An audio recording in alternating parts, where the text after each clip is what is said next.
প্রধানমন্ত্রী বেগম খালেদা জিয়া আপনাদের সামনে মূল্যবান বক্তব্য রাখবেন।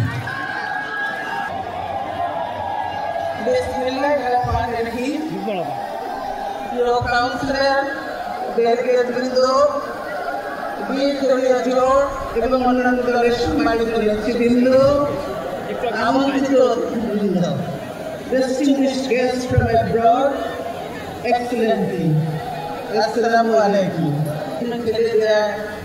নষ্ট রাজনীতির আবদ্ধ থেকে বেরিয়ে আসতে না পারলে দেশের ভবিষ্যৎ আরো ঘোর অন্ধকারে ছিনে যাবে।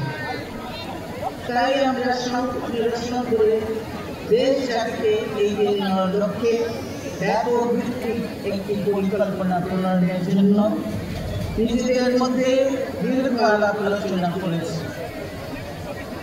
দেশের অগ্রসর চিন্তাবিদ, বুদ্ধিজীবী, পরিকল্পনাবিদ, গবেষক এবং বিভিন্ন শ্রেণী পেশা ও অঙ্গনে কর্মরত শীর্ষস্থানীয় বিশিষ্ট ব্যক্তিবর্গকেও এই প্রক্রিয়ার সঙ্গে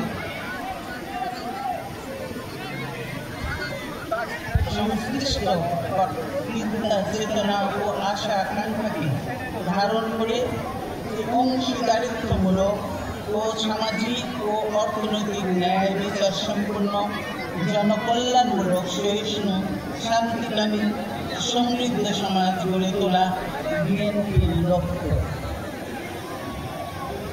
বিএনপি বিশ্বাস করে জনগণই সকল উন্নয়নের চালিকা শক্তি। যেসব বাধা জনগণের মেধা, শ্রম, উদ্যোগ ও উৎসাহকে দমিয়ে দেয় সেগুলোকে দূর করে বিএনপি বাংলাদেশকে একটি সুখী, সমৃদ্ধ, আধুনিক ও আত্মমর্যাদাশীল রাষ্ট্রে পরিণত করবে।